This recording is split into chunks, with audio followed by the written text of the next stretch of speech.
Monday, International Women's Day. We have some special guests. Today on International Women's Day, the President signed 2 executive orders. The first establishes the White House Gender Policy Council to ensure that the Biden administration advances gender equity and equal rights and opportunity for women and girls. The second directs the Department of Education to review all of its existing regulations, orders, guidance, and policies for consistency with the administration's policy to guarantee education free from sexual violence. To talk about these executive orders, we're thrilled to have 2 newly named co-chairs of the Gender Policy Council, Julissa Reynoso and Jennifer Klein. Julissa is the Chief of Staff to the First Lady. She was the Ambassador of the United States to Uruguay from 2012 to 2014 and served as Deputy Assistant Secretary of State for Central American, Caribbean, and Cuban Affairs. In addition to being a co-chair, Jen is the Executive Director of the Gender Policy Council. She was previously Chief Strategy and Policy Officer at Time's Up and a board member of the International Center for Research on Women. Both of our guests have very busy days and a hard stop, so I'll be the bad cop, but they're happy to take some questions. So with that, come on up. Good morning, everyone. Again, my name is Julissa Reynoso. I'm Chief of Staff to Dr. Biden, and with Jen Klein, co-chair of the newly established Gender Policy Council. It's a real privilege and honor for me to be able to lead this effort with Jen, who is really a legend in this field. Today on International Women's Day, President Biden signed the two executive orders to ensure gender equality and equity throughout the federal government, which is a high priority of the Biden-Harris administration. Hoy, en el Día Internacional de la Mujer, el presidente Joe Biden firmó 2 órdenes ejecutivas para asegurar la igualdad y equidad de género en el gobierno federal de los Estados Unidos, un tema de alta prioridad para la administración Biden-Harris. The first executive order will formally establish the Gender Policy Council within the Executive Office of the President, with an explicit role in both domestic and foreign policy development. We know that the full participation of all people, including women and girls, across all aspects of our society is essential to the economic well-being, health, and security of our nation and of the world. This is a matter of human rights, justice, and fairness. Es un tema de derechos humanos, justicia, y igualdad. It is also critically important to reducing poverty and promoting economic growth, increasing access to education, improving health outcomes, advancing political stability, and fostering democracy. The White House Gender Policy Council will be an essential part of the Biden-Harris administration's plan to ensure we build a more equal and just democracy by aggressively protecting the rights and unique needs of those who experience multiple forms of discrimination, including people of color, and lesbian, gay, bisexual, transgender, and queer people. A year into COVID-19, it is clear that women have been disproportionately impacted by the combined public health crisis, ensuring economic crisis, and caregiving crisis. The pandemic has exacerbated barriers and have historically impacted women and girls. As the country continues to grapple with the pandemic and reckons with the scourge of systemic racism and discrimination, President Biden knows that we need a government-wide focus on uplifting the rights of all women and girls.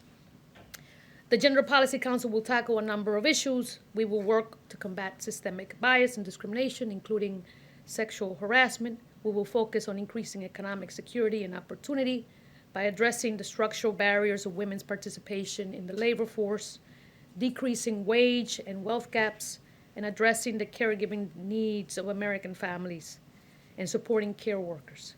We will ensure access to comprehensive health care. We will strengthen efforts to prevent and respond to gender-based violence and develop a national action plan that establishes a government-wide approach, both domestically and globally. We will promote equity and opportunity in education and leadership, and will work to advance gender equality globally through diplomacy, development, trade, and defense. Hoy en día es mi gran orgullo poder ser parte de esta gran iniciativa y es una prioridad para nuestra administración promover la igualdad y la calidad de género a nivel doméstico o a nivel internacional. Muchas gracias a todos por escucharme. Con esto se lo paso a mi colega Jennifer Klein. With this, I pass the podium to my colleague, Jen Klein. Thank you. Thanks, Julissa. This will be a whole of government approach that Julissa and I are thrilled to lead, and I'm going to talk today a little bit more about the details and operation of the Council. The executive order requires the Council to submit to the President a government-wide strategy for advancing gender equity and equality in the United States and an annual report to measure progress on implementing that strategy. The strategy will guide the administration's work to advance domestic and global gender equity and equality and rights and opportunity for women and girls. And the strategy will evaluate and make recommendations to improve policies and programs, budgets, and data collection across agencies and across the White House, all with a gender lens. We'll also be involved in policymaking on a range of issues, including those that Julissa just outlined. We're excited about the expertise that we have, that our dedicated staff brings to improve our nation's commitment to preventing and responding to gender-based violence, which, as many of you know, has long been a priority and a commitment of President Biden. The executive order designates a special assistant to the president and senior advisor on gender-based violence on the council staff. And in addition, we'll have at least 2 additional special assistants to the president for gender policy who'll work on a number of issues, including the ones that Julissa outlined. One of the special assistants will focus specifically on policies to advance equity for Black, Indigenous, Latina, and women and girls of color. In all of our work, every step of the way will be aligned and fully integrated with the racial equity work headed up by the Domestic Policy Council. We'll also work closely with the Cabinet, most of whom are named as members of the Council, and each of whom will name a senior-level designate to the Council, and with staff on all policy councils in the White House and with the Office of Public Engagement. And in addition to those within the government, we'll work with partners outside government, nonprofit and community-based organizations, state and local and tribal organizations, the private sector, foreign governments, and multilateral organizations. The second executive order that the President signed this morning focuses on policies, advancing policies to guarantee education free from sexual violence. The Title IX EO directs the Department of Education to review all of its existing regulations, orders, guidance, and policies to ensure consistency with the Biden-Harris administration's policy that all students be guaranteed education free from sexual violence. The Secretary of Education will consider suspending, revising, or rescinding, or publishing for notice and comment proposed rules suspending, revising, or rescinding those agency actions that are inconsistent with the policies of the administration. It's the policy of the Biden-Harris administration that all students should be guaranteed an educational environment free from discrimination on the basis of sex, including in the form of sexual harassment, which encompasses sexual violence, and including discrimination on the basis of sexual orientation or gender identity. The order also recognizes that students sometimes experience discrimination based on race, disability, and national origin, and that LGBTQ+ students experience significant amounts. Finally, the administration also takes seriously the responsibility to ensure that procedures are fair and equitable for all involved. These 2 executive orders together are a statement of the commitment of the Biden-Harris administration to advancing gender equality and equity. We'll be working urgently to ensure that both here in the United States and globally, gender and gender identity do not predetermine opportunity and outcomes, and that all people, including women and girls and those who face other forms of discrimination, can thrive. And we're happy to take a few questions. Okay. Amr, go ahead. Hi, thanks. I had a question on the the Department of Education order. So, in the interim, will this administration continue to enforce the DeVos-Trump era rules, and how quickly will the review take place, and when can we expect implementation of any changes? The executive order asks the Secretary of Education to consider whether to rescind or revoke anything immediately, and it also makes clear that the Secretary should work as quickly as practicable to take action. Okay, thanks. Question for Jennifer, and then I have one for Denise also. Mississippi's legislature recently passed a law that would basically ban transgender athletes from participating in girls' or women's sports team. Does the council do anything to address what's happening on local levels like this? This is just one of many states that seems to be going this route right now. We have the tools that we have, which are federal laws, and the Bowie pulpit and clarity about our policy and values. And we will be working really closely across the White House, as I said, with the Domestic Policy Council in particular and the National Security Council, by the way, on a series of equity issues. So definitely considering that. And Julissa, if you don't mind, since you're in the room, you were on that trip to the border this weekend. Yes. Could you tell us the sites that you visited, please? Could you tell us if you spoke with any of the migrant children who are being held in these detention centers, what they told you if you did, and what's your assessment of the condition that they're being held in? We were asked by the president to take a trip to evaluate and understand the situation on the ground. As you all know, we inherited a broken system, and there are many challenges involved currently. We did speak to many of the folks involved, including children. It is, we're trying to manage this in an orderly fashion, but obviously be very mindful of the human cost here in light of the fact that we are talking about kids.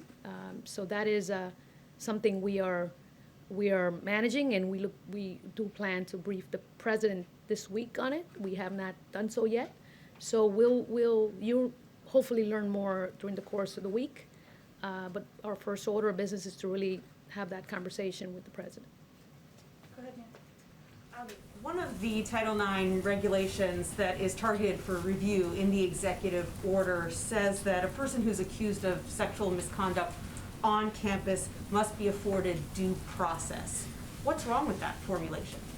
I don't think there's anything wrong with the notion that everybody involved, accused or accuser, should have a fair and full process, and that's exactly what the policy of this administration is. And the Secretary of Education will look at the regulations with that in mind. So you don't think that that particular regulation will change? The president has asked the Secretary of Education to look at each piece of the regulations of all policies and make that decision, make a recommendation about what needs to be revoked or rescinded.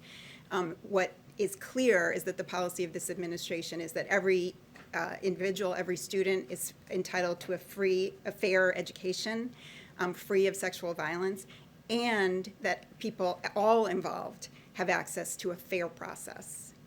Jeff, and then Katie, and then we have to wrap it up because these ladies have to go. But they'll come back. Great. Can you speak a bit more about the plan, or maybe it's an intended plan, to boost the declining number of women in the workforce, specifically Black and Latino women who've been disproportionately hard hit by the pandemic? So obviously the ARP will do quite a bit to advance the economic interests of all Americans, but as you know, women of color, Latinas, African Americans, Black and Asian Americans, and indigenous women have been disproportionately impacted by the incredible year we've had to manage, right? So given the dislocation of the impact on specific sectors that are predominantly occupied by women, and the fact that historically women have been disadvantaged in terms of pay, in terms of access to certain jobs, and just pure discrimination. We are looking at addressing the accumulation of all those factors. ARP is one way to begin. We're looking at, obviously the president is looking at additional paths and legislation coming down over the next couple of months to also build the incentives to generate jobs for Americans, and obviously women being a major part of that. But our goal, Jen and I, is to really look at long-term structural changes that can advance the full integration of women women of color, women all over, so that issues of discrimination and equity and equality in the labor force and in pay can be addressed in a systemic manner long term. So in the short term, we have taken steps, but we're really looking at long-term structural changes. Go ahead, Katie. I guess just to clarify, similar to Jeff's question, so this council wouldn't actually be doing anything or making recommendations to help women who are dropping out now and are suffering now from this pandemic.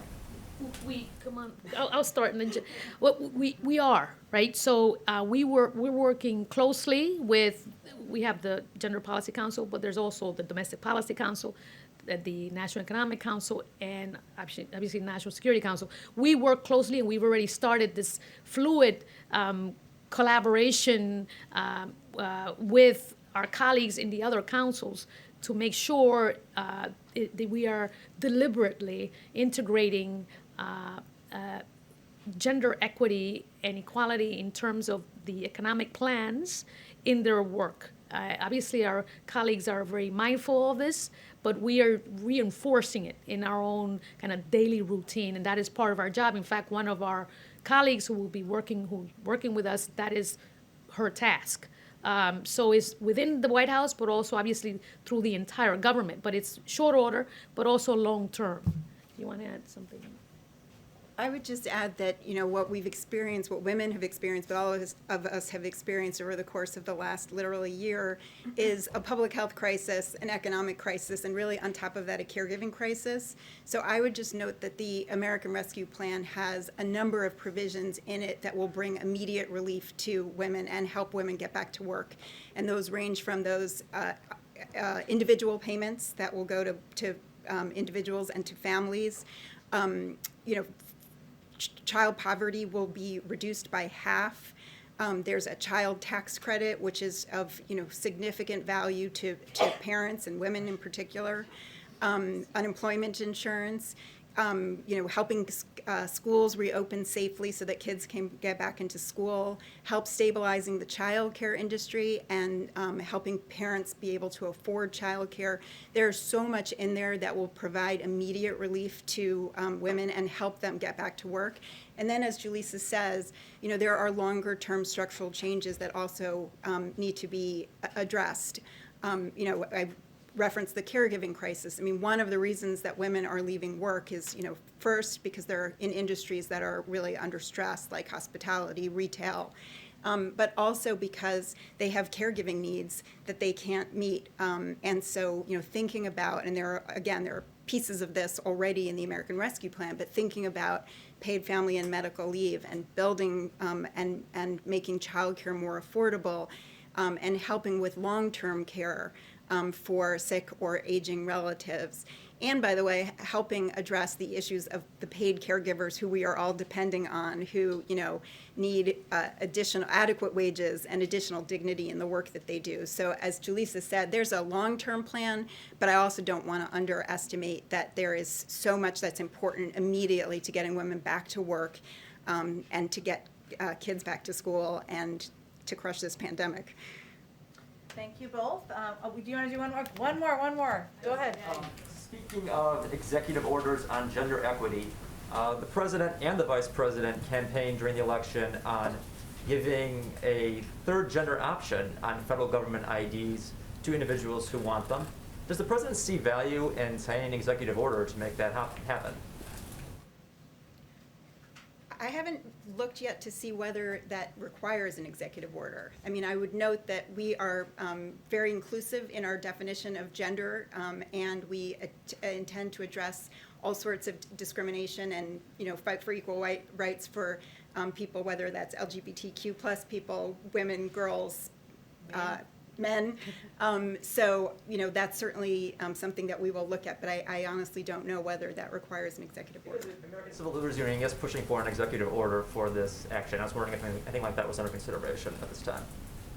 Sounds like we'll have to just look into it a little bit more and see what's required, but it's a good question.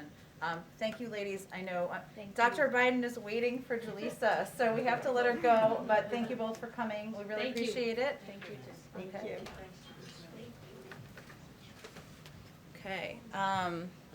I'll just note that Karine and I are wearing purple in honor of International Women's Day, and as part of his indoctrination into the women-dominated team, Chris is wearing a purple tie. So there you go.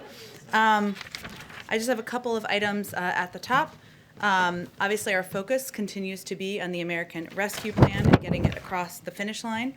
The president is taking nothing for granted. I will note that the plan that the Senate passed this weekend puts us one huge step closer to passing one of the most consequential and most progressive pieces of legislation in American history. As Senator Sanders described it, the rescue plan is, quote, the most significant piece of legislation to benefit working families in the modern history of this country.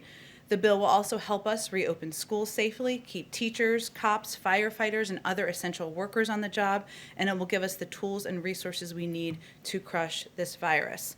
Some attention, of course, has been paid on the process. We understand that, but we can't lose sight of what the bill actually means for the American people.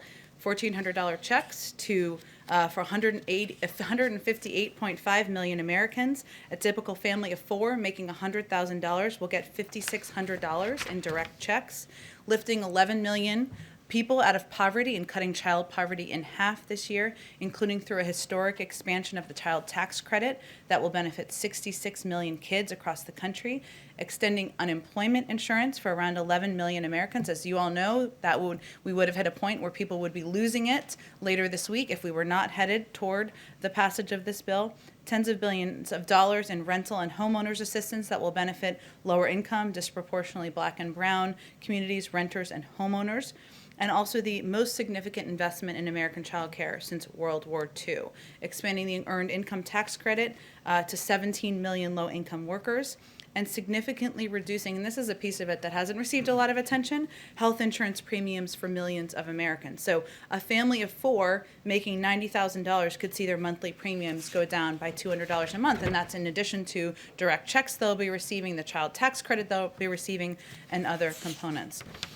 We mentioned this on Friday, the plan for the president to deliver remarks on Thursday. I just wanted to put a little more meat on the bones.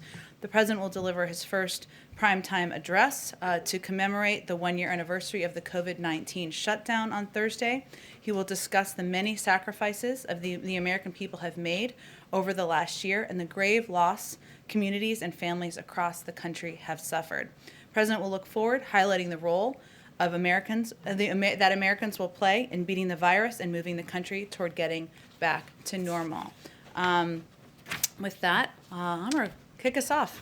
Thanks. I'm sorry I didn't wear a purple tie today. Oh, you can do it tomorrow. We can extend it. Just for you. Go ahead. Thank you. Will the president's name or signature appear anywhere on the forthcoming stimulus check that many Americans will be receiving? This is a very popular question. I will tell you that our focus right now is on getting this bill across the finish line, getting relief out to the American people, which we expect will happen by the end of the month in terms of getting the relief out. In terms of what the checks will look like, I just don't have an update on that for you today. And yesterday, Senator Manchin said that, like President Biden, he believes the filibuster should continue, but there should be more pain, and if you want to utilize it. Does President Biden agree that there needs to be tweaks in how the filibuster is utilized? Well, I'll first say the president's preference is not to get rid of the filibuster. Look at what we've been able to accomplish in the last 6 weeks. He's on the verge of passing a historic relief bill that's going to cut child poverty in half and create 7 million jobs.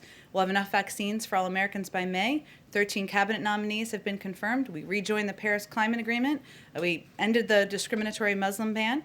He's met with members on both sides of the aisle in the Oval, and he wants to continue to work on a bipartisan basis. And we believe there are opportunities to do exactly that. In infrastructure, I believe that's an area I think Senator Manchin touched on yesterday during one of his interviews.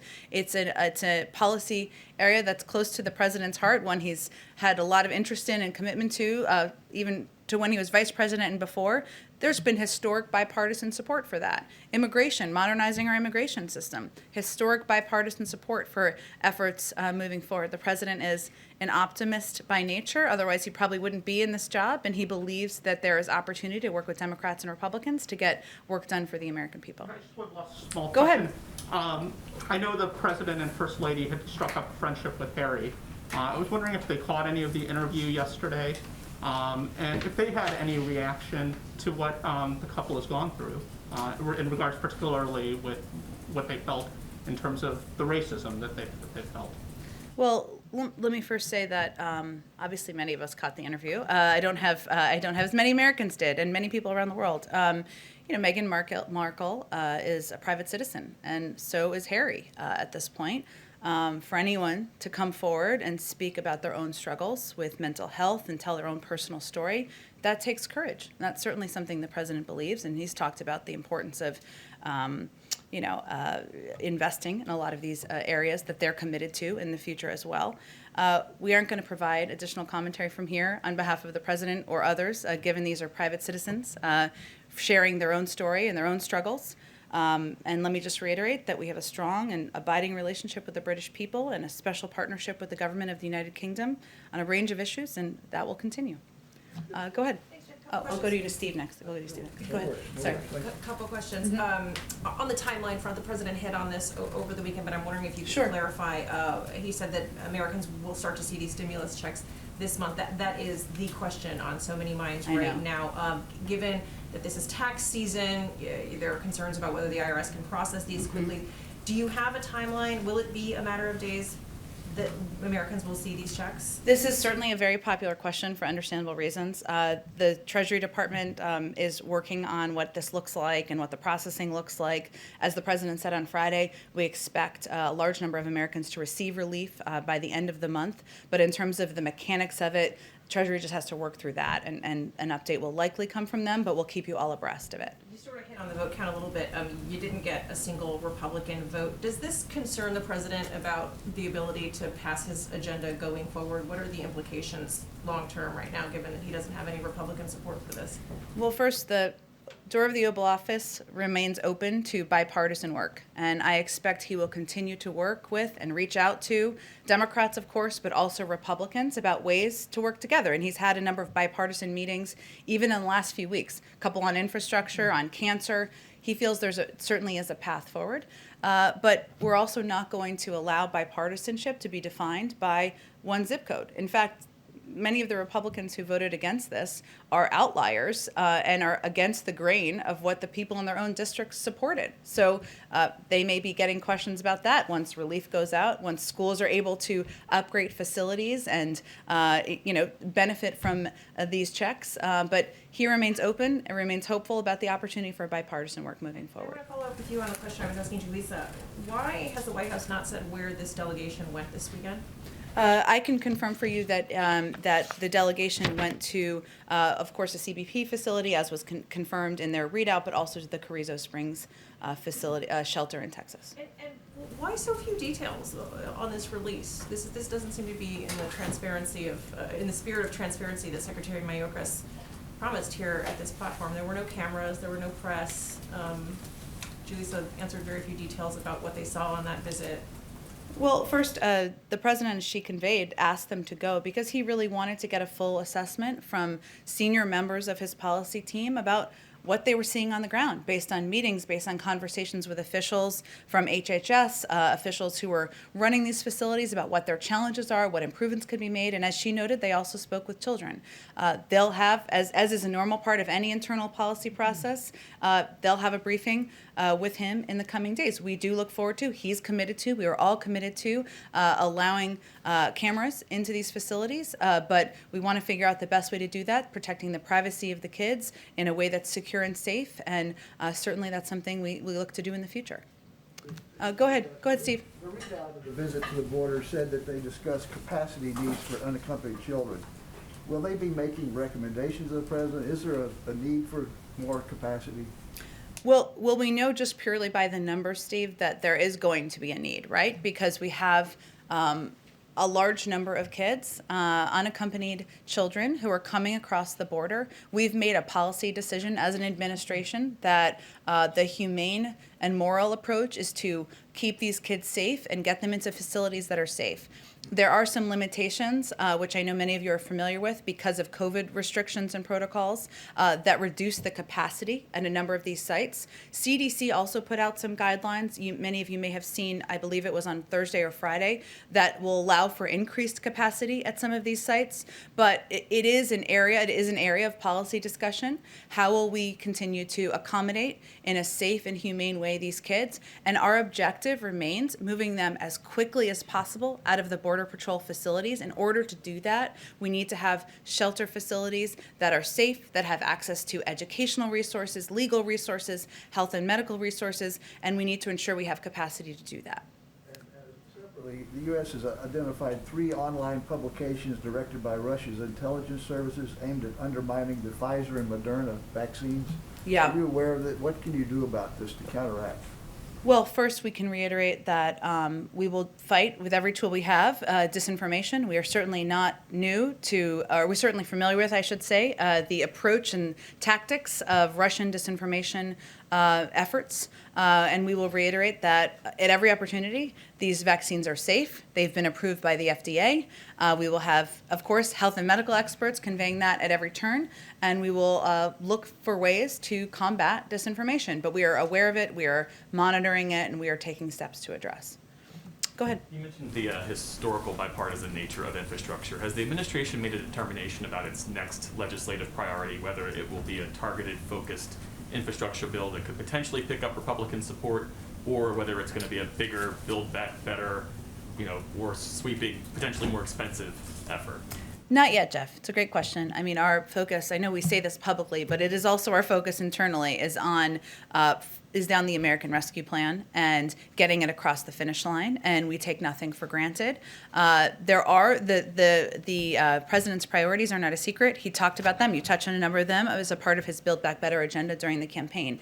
Infrastructure is one of them. Investing in caregiving, doing more to improve access and expand access to health care, addressing our tax systems. But the structure, the size, the format, that has not yet been determined. On ARP, should we expect a signing ceremony tomorrow or sometime after the House passes it? I expect once we believe it's on the path to the president, of course, signing it, and I certainly would expect we'd take a moment to do that once it's done. And what's the administration's plan to make sure that low-income people who didn't file a tax return because they don't make enough income, to make sure that they get the money? Because I think in the last go-round, in the previous administration, there were some 8 million people who were eligible but didn't get For the money. tax benefits. Well, for the $1,400 payments. For the $1,400 payments.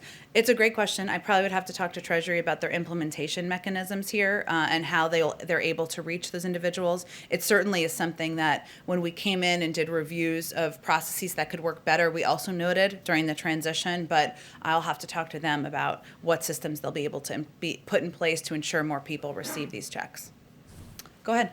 Jen, what are the president and other White House officials doing today to ensure that there are no Democratic defections in the vote tomorrow? Well, I will tell you, having worked all weekend, as I think many of us did, our legislative team, led by Steve Ricchetti and Louisa Terrell, are certainly not taking anything for granted. They're picking up the phone, checking in with offices, making sure they have their questions answered. They're asking the president, the vice president, Ron Klein, other senior members of the administration to make calls as needed. I would say we feel it's on a path to passing the House, and certainly Speaker Pelosi has spoken to that, but we are at the ready. Everybody's on call whenever they're needed, and that certainly applies to the president. And then back on the filibuster, Senator Manchin suggested over the weekend that the filibuster be not removed, but reformed. As someone who spent decades in the Senate, is that something that President Biden would be supportive of? Well, his preference is not to make changes to the filibuster rules, and he believes that with the current structure that he can work with Democrats and Republicans to get work and business done. He's also happy to hear from Senator Manchin and others who have ideas about how to get the business done for the American people, but that's not his preference. Senator Manchin was also asked about infrastructure, and he said that he felt that any big infrastructure package should be paid for, and he suggested that corporate tax hikes might be one way to pay for a massive infrastructure bill.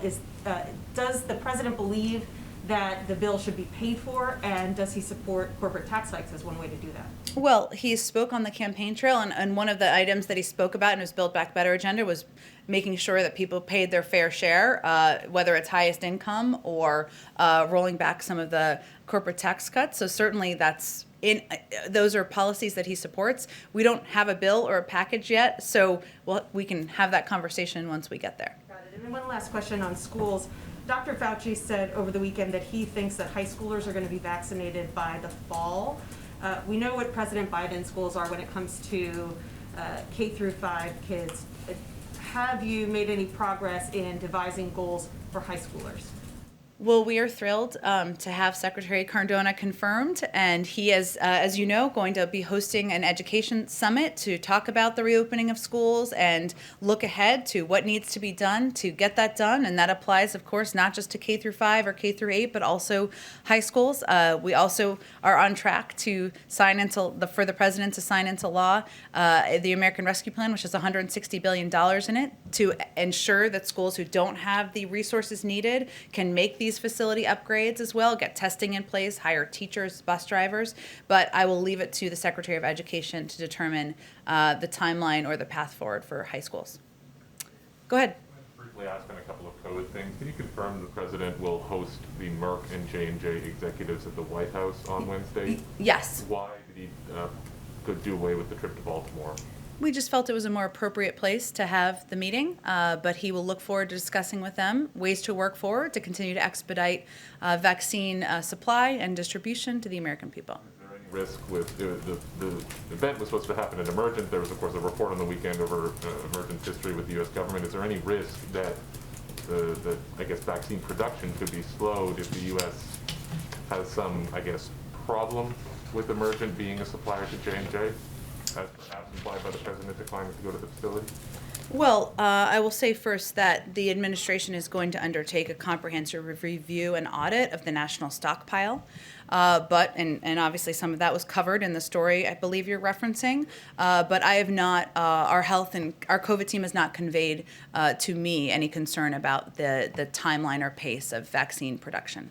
Your team also just announced the new CDC recommendations around vaccinated people. There's no change to travel guidance. I want to ask whether the White House had any involvement procedurally in preparing those, or is that entirely with the CDC? But broadly, what do you say to Americans who wonder, if I've been vaccinated, why can't I get on a plane?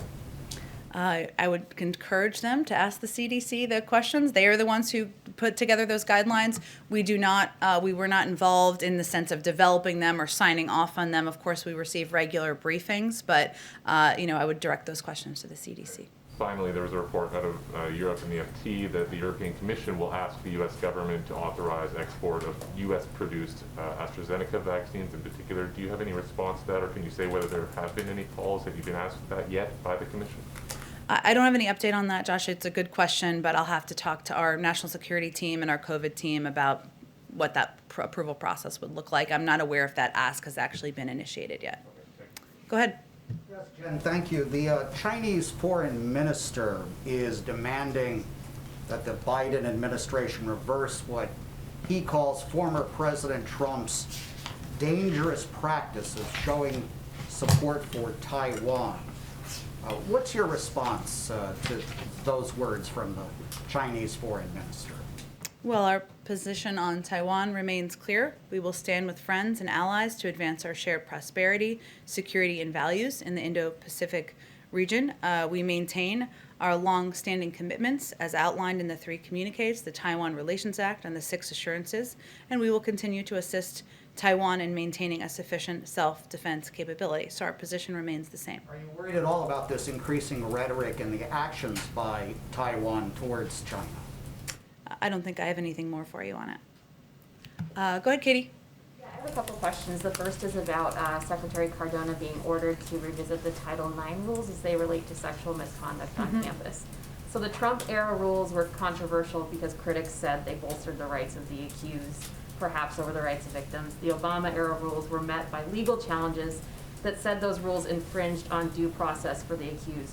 Where does the president want these rules to go? Does he believe a balance could be struck, or what has he communicated about what he wants? I mean, I think the president wants a recommendation from the Secretary of Education, who we look forward to having in this briefing room. And it sounds like there's a lot of questions people would love to ask him, but I don't think he's going to get ahead of a policy process or recommendations by his Secretary of Education. And then I have just a question on what is the president's relationship with Senator Manchin like these days? How often do they talk?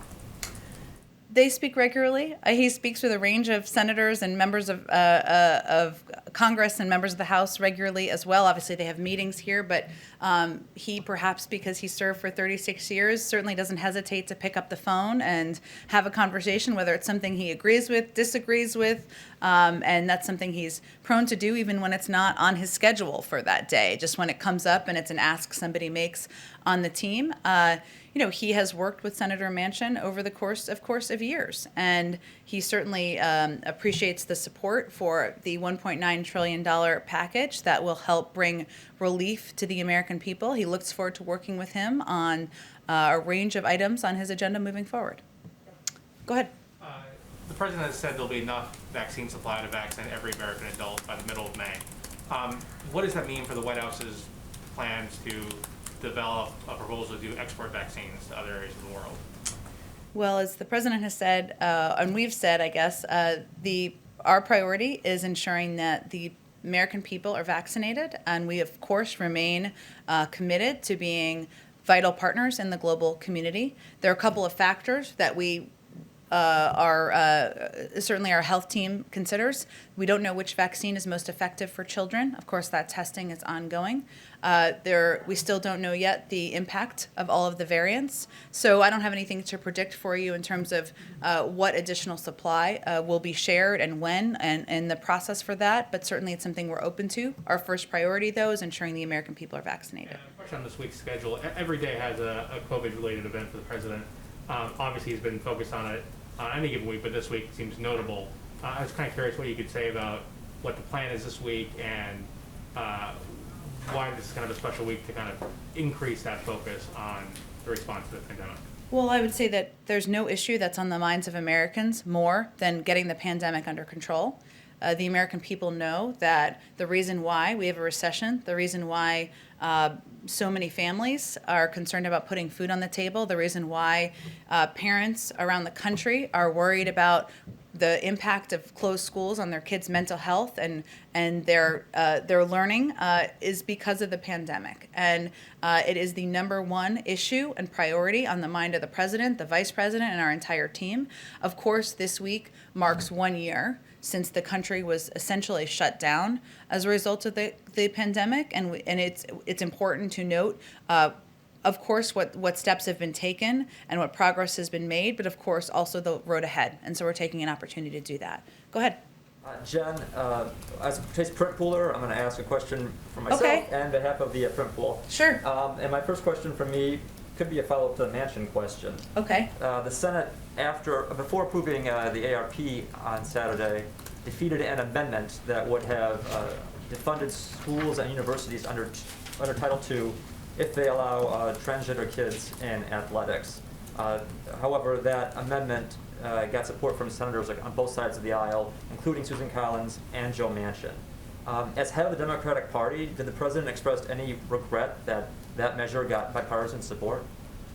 Well, first, let me say the president's position on the rights of transgender kids to play sports is clear. He signed an executive order, and he believes transgender rights are human rights and wants to see kids have the opportunity to play sports and participate in a range of activities. I would say we expected, as there often is with vote-a-ramas, there to be a range of amendments that he would oppose, and this certainly would have been one of them, but I don't have anything more to read out for you in terms of his specific concerns. And now for my colleague, who asks, given that multiple members of President Biden's staff going to the U.S.-Mexico border on Saturday, or went there, why didn't the president make the trip to see the situation himself, and can we expect a visit to the border from him in the coming weeks ahead?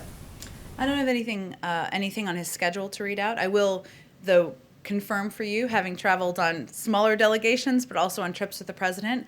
A trip with the president, as many of you know, includes Air Force One, includes an extensive security, includes all of you, of course, includes a large swath of people and human beings. This was a trip with a small delegation meant to be able to have a small footprint on the ground, to really have conversations with people who are working in these facilities, who are leading the efforts underway, and even some children. And he felt it was most appropriate for members of his policy staff to have those conversations and do the first trip.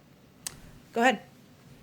Not to belabor Joe Manchin. That's okay. But what we saw last week was you guys do have a numbers problem, potentially a big one.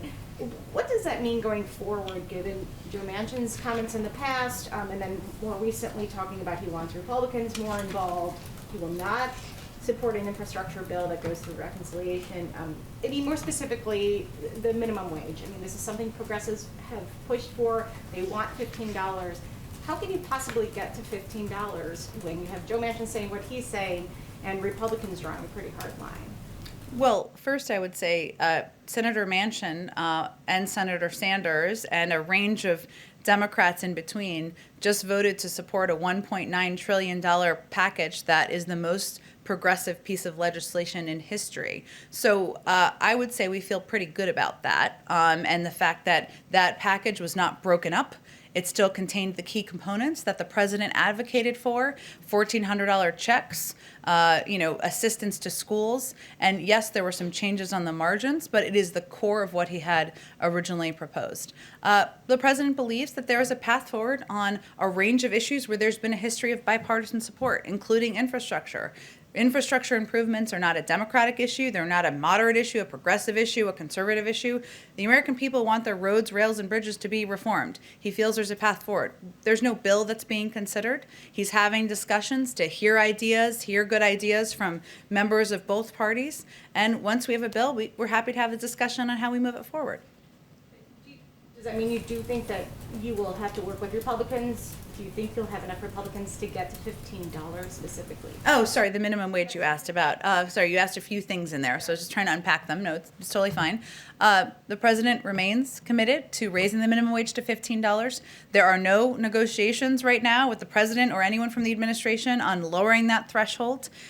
He's going to work with leaders in the Democratic Party and anyone who's interested in having this conversation about how to move it forward and the best vehicle moving forward.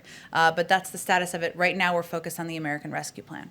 And just a quick follow-up on a different subject. You mentioned last week that the president is expected to give a formal press briefing. Press conference, yep. Yes, before the end of the month. Mm-hmm. So that is a commitment. In the next few weeks, we will see him and take questions and follow-ups and so forth. Yeah, he has done about 40 Q&As since he took office, but in terms of a formal press conference, which I understand there's a big focus on, yes, we will have one before the end of the month. And what does it mean going forward? Will we see more of President Biden specifically? More than 40 Q&As in the last month, or? Where he will be submitted to more extensive questions, follow-ups, the kind of things we're doing today. Will we see him regularly? I don't know that you'll see him more than 40 times a month, but I'm happy to ask him that question. Go ahead, Yamiche. Hi, thanks so much. A couple questions. First on direct aid. I know that March 14th was the deadline because of the unemployment that was running out. Is the White House basically ensuring people that their unemployment, that enhanced unemployment, that they'll be able to still get that and that there will be no lapse there? And also, is there a concern about what happened last time where there was a backlog at the IRS and there was a backlog in checks going out to people? Is that a concern and has that been worked on? Well, I can assure you, having been on a call with her this morning, that Secretary Yellen is focused like a laser on ensuring that there's a clear process and system for ensuring this assistance gets out as quickly as possible. I certainly understand the questions. My friends, neighbors, everybody's asking me the same thing about when they will get assistance, when this will go out the door, but it is really up to them on the mechanics of it. And as I noted a little bit earlier, and Yamiche, I think we've talked about this, there was concern about the gap of people in the last with the December package that were left out and didn't receive the assistance, and that's certainly something that is being factored into the administration and the process here. But I really leave it to Treasury to provide an update on the mechanics of it.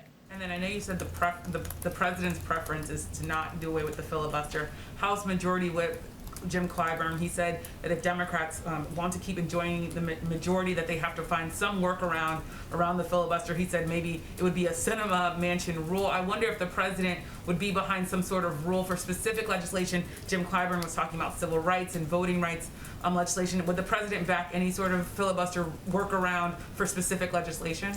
Again, it's not his preference, and he believes with an issue as important as voting rights, there should be a path forward to work with Democrats and Republicans to get it done. So nothing's changed on his policy on the filibuster. I'm wondering, I was not asking specifically about the filibuster, more about a rule that would get around the filibuster for specific legislation like voting rights and civil rights. Would he possibly get behind that? Not doing away with the entire filibuster. No, I understand. I just don't have, he's not, his preference is not to make different changes to the rules, to the filibuster rules. And on a separate issue on the border, I understand that the delegation's going to brief the president. I wonder, can you talk a little bit more about what was seen there, what was most concerning, especially, I know this administration has said over and over again, it's not the right time to come. Mm-hmm. They talked to children, they talked to officials. Has that message been reached to the immigrants who are coming across our borders?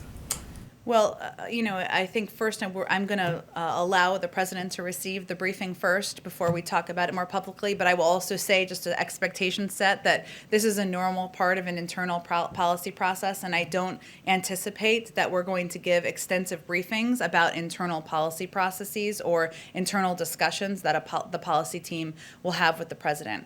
They went there because the president asked them to go, because he wanted to hear and understand tangibly what's happening on the ground. And, having sat in on briefings with him about this issue, the questions he asks are, how many teachers are there? What specific steps can be done to improve the processes of the timeline of how quickly kids get from shelter facilities into homes? What's the logjam in the process? These are the kinds of things that he's looking for more detailed information on, and I think he wanted to hear tangibly from people who had recently visited the facilities on the ground, hence they went. But, any policy discussion will be private, as any policy meeting would be in an administration. You can imagine, though, that there is real interest, especially among people in this country, to know more about what's going on at the border, especially when you have unaccompanied minors. I wonder how, I understand that there has to be private conversations, but why not say more, and why not at least say, yes, our message is being received, or no, we need to work more on getting the message out? I would say it's clear we need to work more on getting the message out and being very clear. Now is not the time to come. There is the majority of people who come to the border are turned away.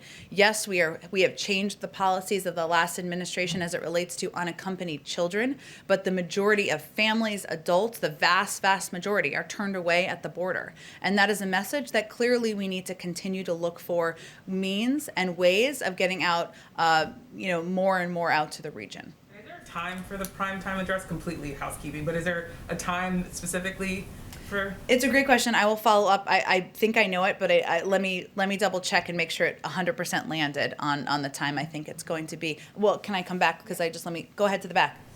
Thank you, Jen. Foreign policy question. As you know, there's been constant attack by the Houthi rebels on targeting Saudi Arabia. The Wall Street Journal just quoting a senior Saudi official saying that actually the attack yesterday on the port of Ras Tanura was originated from Iraq or Iran. Does the White House believe that this is a game changer since it's not from Yemen? And will you hold Iran accountable? Well, first, we continue to be alarmed by the frequency of Houthi attacks on Saudi Arabia. Escalating attacks like these are not the actions of a group that is serious about peace. The attacks are unacceptable and dangerous and put the lives of innocent civilians at work, including Americans.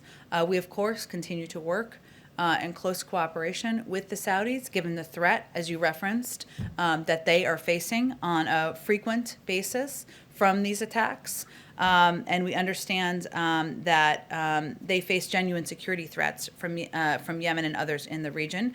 As a part of our interagency process, we'll look for ways to improve support for Saudi Arabia's ability to defend its territory against threats, but I don't have anything from that to predict for you at this point in time. Can you update us on the negotiation with the Iranians? Where are we now? I mean, is it stalled? Is it you offering them something new? Where are we? Well, it's an ongoing discussion about, based on the reaction of the Iranians to the EU invitation. We see this as a part of the diplomatic process, but we don't have any update in terms of a date or timeline for that discussion.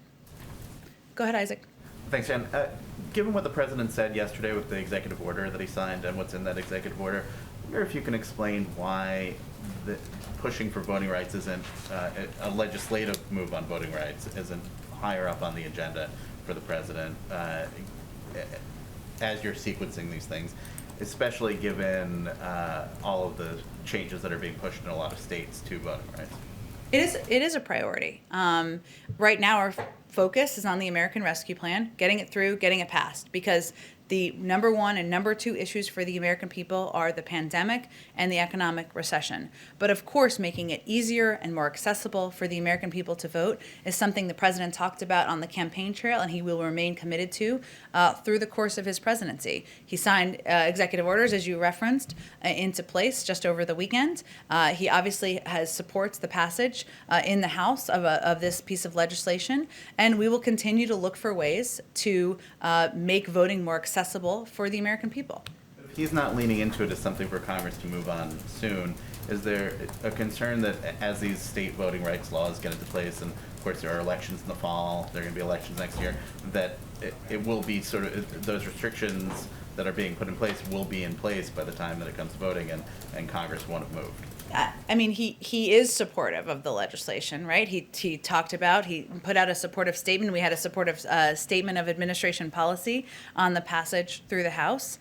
It's something that he conveyed in that. He would look to see, he would support that moving through the Senate. Obviously, there are a range of means of working with states on their own approaches, working with Congress on a range of ways to help increase voting rights and access, and he and his team are eager to continue to do that. Thanks, everyone. Oh, sorry, one more. Go ahead. I just want to follow up because I want to clarify. You said that a policy discussion behind the scenes with the president and this delegation is private.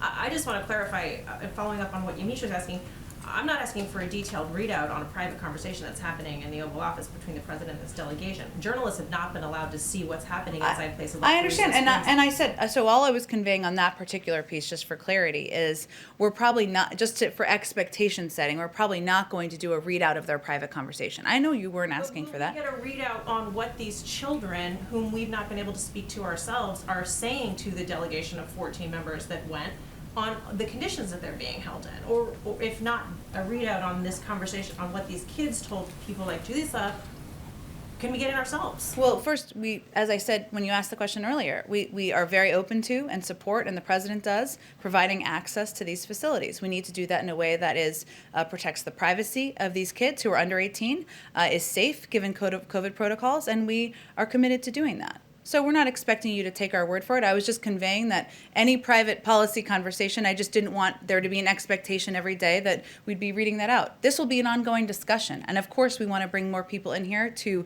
shed more light on our thinking, on how challenging this issue is, on what contemplations we have to ensure that children are in facilities that are safe, that help, and that we take steps to expedite the process to get them to homes that are either family members or homes of people who are sponsoring them. Thanks, everyone.